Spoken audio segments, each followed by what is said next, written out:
Bordeaux. Avant de présenter Irard, parlons d'abord de vous, vigneron, œnologue, grand passionné, pionnier. Vous êtes une des figures emblématiques des grands vins espagnols. Votre travail est reconnu dans le monde entier. Comment cela a-t-il débuté? Déjà, je pense que j'étais dans un moment assez intéressant en Espagne. Je suis une génération entre un monde en Espagne qui n'était pas très passionné. Le monde du vin en Espagne était devenu un monde assez industriel et assez générique. Vous avez été pionnier dans cette démarche de redécouverte de ces grands terroirs. Et c'est vrai que pour votre projet Irard, vous avez travaillé plusieurs années sur ce projet, un peu de manière discrète, avant de nous présenter le premier millésime, il y a 3 ans, le fameux Irard 2017. Moi, quand je suis rentré, après avoir été complètement fasciné par les grands terroirs en France, je suis rentré en Espagne et j'ai vu des terroirs fascinants. Et d'ailleurs, moi, la chance, c'est qu'ils étaient abandonnés.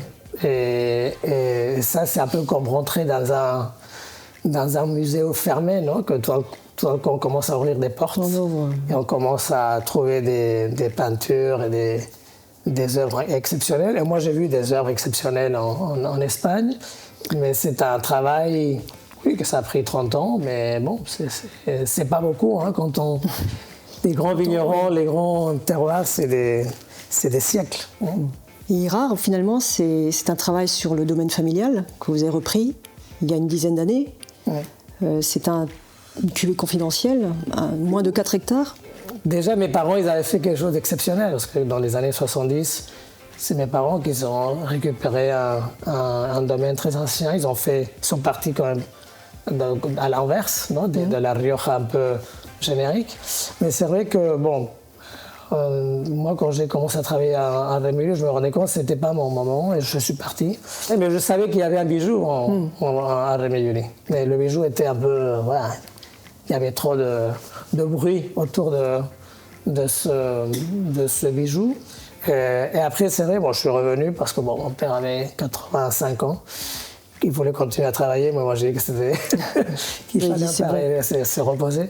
Et je suis revenu à Rémilly avec une seule condition, je revenais si je pouvais faire tout ce que je voulais faire et si me laissait sortir le bijou du domaine.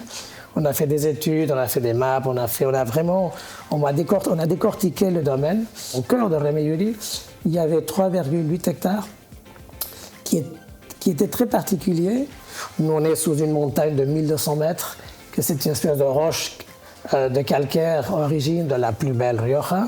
Et alors, on était vraiment à l'épicentre de cette montagne. Tologno. C'est Tologno. Et bouf, et tout d'un coup, il y avait c'est vrai qu'on a commencé à travailler l'idée de Irard. Et puis, autre élément, je pense, important qui vous tient à cœur, c'est les cépages autochtones, cette sélection massale que vous avez faite sur Irard, avec 4 cépages principaux.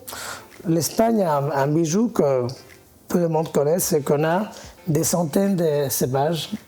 Et c'est vrai que dans un monde assez monolithique, non, avec Cabernet, Merlot, Chardonnay, Sauvignon, tout d'un coup on arrive au moindre vignoble chez nous, tout d'un coup on a 40 cépages qui se mélangent. Et c'est vrai que ça va devenir des arguments qui sont intéressants. Alors justement, pour Irard, vous avez décidé de confier l'intégralité de la distribution à un petit groupe de négociants de la place de Bordeaux, dont nous faisons avec beaucoup de bonheur partie.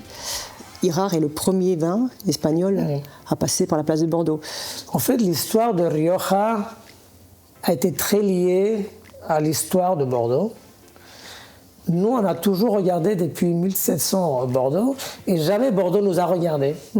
Je devais aller à Bordeaux pour dire à mes amis, écoutez, voilà, vous n'avez pas su nous regarder, mais aujourd'hui, vous avez l'opportunité de faire quelque chose pour Rioja. Moi, j'ai beaucoup d'admiration pour le négoce bordelais, pour le travail qui a fait Bordeaux et pour ce que Bordeaux représente dans le monde du grand vin. Moi, mes yeux sont ouverts à Bordeaux dans les années 80 et je trouvais que c'était aussi une façon très jolie de revenir à Bordeaux, de remercier à Bordeaux, d'utiliser Bordeaux et de créer un lien, non? Et c'est une belle histoire.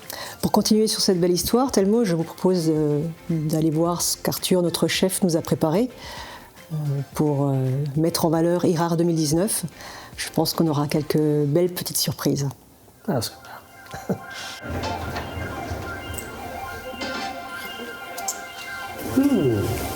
Bonjour. Bonjour Arthur. Bonjour Arthur.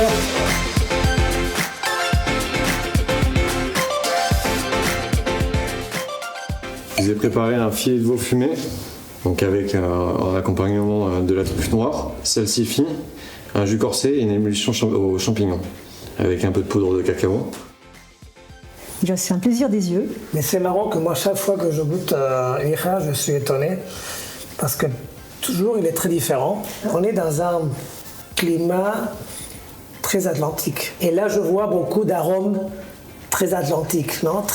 Beaucoup de fraîcheur, des violettes, presque des fleurs. Et en même temps, il y a un côté très sérieux, mais très enrobé.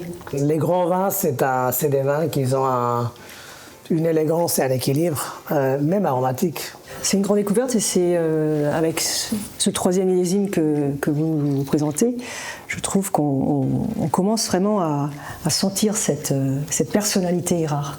Non, moi j'ai toujours été très critique, c'est un grand vin. C'est un très grand vin. Je n'ai jamais osé dire ça de mes vins parce que toujours j'étais un peu, comme je le disais, mais je pense que c'est vraiment, quand on goûte, c'est un grand vin. C'est un très grand vin. Merci.